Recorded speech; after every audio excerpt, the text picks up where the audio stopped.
Carlson, tonight, there is a new Congress here in Washington, but the government shutdown continues as before. The stalemate over border wall funding entered its third week. Each side is betting the other will give in first. Negotiations continue at the White House today, but apparently they bore no fruit because afterward the president emerged to say the situation on our southern border is so grave he may be forced to build a wall without congressional approval. Have you considered using emergency powers to grant yourself authorities to build this wall without congressional approval? And second, yes, on I have. Mexico, you have. Yes, I have. And I can do it if I want. So you don't need congressional approval to build the wall? No, we can use them. Absolutely. We can call a national emergency because of the security of our country. Absolutely. No, we can do it. I haven't done it. I may do it. I may do it. But we can call a national emergency and build it very quickly. Well, Democrats call that extremism. But who are the extremists here? Well, the ones who refuse to defend their country.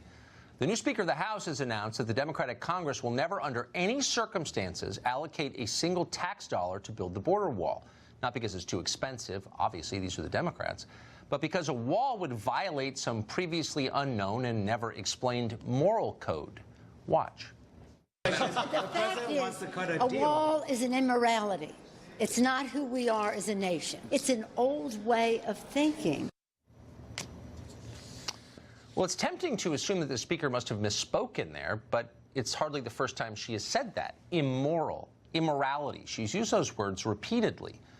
Now, Pelosi is the highest-ranking Democrat in the United States. She's a leader of her party, so we should not blow this off. We should take it seriously. As a matter of policy, Democrats believe a border wall is immoral. And that raises the question, what do they consider moral? Well, American troops stuck forever in Syria, for one thing. That's just fine. Sex-selective abortions paid for with tax dollars can't get more moral than that. Antifa rioting in the streets, all perfectly virtuous. And it turns out even walls can be moral under the right circumstances. They just can't protect America. Democrats gladly signed off on border defenses for Jordan, Tunisia, and Israel. No problem. Glad to do it. But here, on behalf of our own people, no, Americans don't deserve that. They're immoral for asking. Those are the parameters of their morality. So what religion is this exactly? Joining us now to explain is Archbishop Chris Hahn. He's an attorney, radio host, and former aide to Senator Chuck Schumer, and he joins us tonight. So if you would, I think we've talked about this before. Nancy Pelosi has repeatedly called the wall immoral. And at first I thought, well, you know, she talks a lot, and I know the feeling. Sometimes you misspeak. But this is a talking point. This is something she's saying intentionally as the leader, now officially, of your party. So Democrats believe border walls are immoral. What does that mean? I don't think she means it in the good versus evil type of morality, but rather this is a colossal waste of money since there's never been a ladder and a rope that hasn't beaten a wall. Wait, I'm sorry. I will let you finish. I will let you finish, but I just want to back up. I promise. I don't mean to interrupt you, but I just want to back up. Yo. What other sense of immoral is there? I mean, by definition, immoral describes something that is not moral. It is, again, by definition, within the scheme of morality. It's a religious precept. So what does that mean? How is a wall immoral?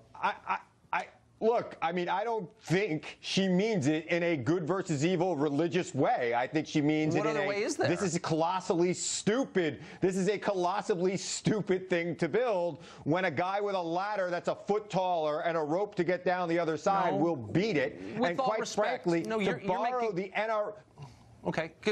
NRA's argument, though, if we put a wall up to block out illegal, people who come here to want to harm us. People who want to come here illegally are the only ones who are going to be stopped by that wall, because people who are going to come here illegally or come here to harm us are going to figure a way around it, just like they figure out a way to get guns. They're going to get their own wall. I think I'm following you. So they're going to get their own wall. They're going to buy a wall in the black market and bring their wall to our wall and beat it? Is that what you're saying, just to continue the metaphor? No. Law-abiding people will be stopped by the wall, but the people who wish to break our laws will avoid the wall like they do every. That's the right argument for everything. Is that true at prison? That's the right argument for guns. It's the right. It should be accepted here too. Okay. I'm trying to take you seriously. Is that also true at prisons, which are surrounded by walls? Walls meant to keep lawbreakers in. Do they not work? So, a prison is a couple of acres. and you've got sentries pointed that can monitor that wall. The president's talking about thousands of miles of wall. Are we going to have sentries every 100 feet to watch that wall? Look, we'd be better off, Tucker, we'd be better off with modern technology. We'd use drones. We could use other things to monitor the border, make sure it's backed up by the appropriate amount of Border Patrol. I'm trying to be reasonable. Not going to make sense. We both know that you're in favor of more people coming here illegally, and I'm not, and that's the actual debate. But for the purposes of, we're pretending, I'm not in favor of anybody coming here illegally. We're both for border security. Of course, we're not. But I just want to drill down a little bit on this idea of morality, because I think it's really important. When the leader of a political party starts calling the other side immoral, that's not a small thing. So I just want to understand, in the very same day that she said that, she pushed to allow taxpayer dollars from the United States to go abroad to fund abortions in Latin America, among other places. So you're saying it's immoral to keep Latin America out with a wall, but it's not immoral to pay for Latin American abortions? That's what Nancy Pelosi is saying. Do you agree with that? Well, you know, I think we would need like a couple of hours to discuss the morality of actions an answer? I mean, just the two of them. Of choice. Which is more immoral, building a wall pro-choice. or using tax dollars to pay for abortions in other countries? I'm just wondering. I'm not going to. First of all, tax dollars do not pay for abortions in other countries under the Hyde Amendment, which we all know about. So they will never go that way, right? But I mean, debating whether or not that's moral, immoral, that's a longer conversation. We probably got about a minute and a half left. I'm just wondering no, hold on. Let's just, I'm not asking you to conduct theology here. I'm just asking you to give me your view. The two things, taxpayer money for sex-selective abortions, which Nancy Pelosi is for, okay, or building a wall.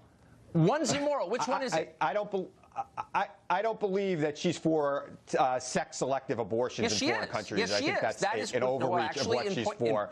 And look, I think the more moral use of the funding for the wall would be to fix the bridges and roads that are crumbling in this country that actually need repair, and spend a couple of bucks on Ring video doorbells for border security if you're really not worried about it. Because it's really not as big of a problem as the president. What's immoral is the president making a problem that doesn't exist. Okay. So, really quick, at the very same time, again, that she was pushing against America's ability to defend itself and its borders and for more taxpayer-funded abortions in other countries, she was also pushing for more foreign aid for other countries, some of which would go to border security. We've already funded, with her approval, border security, including walls in a bunch of other countries. Why were those not immoral, but our wall is immoral?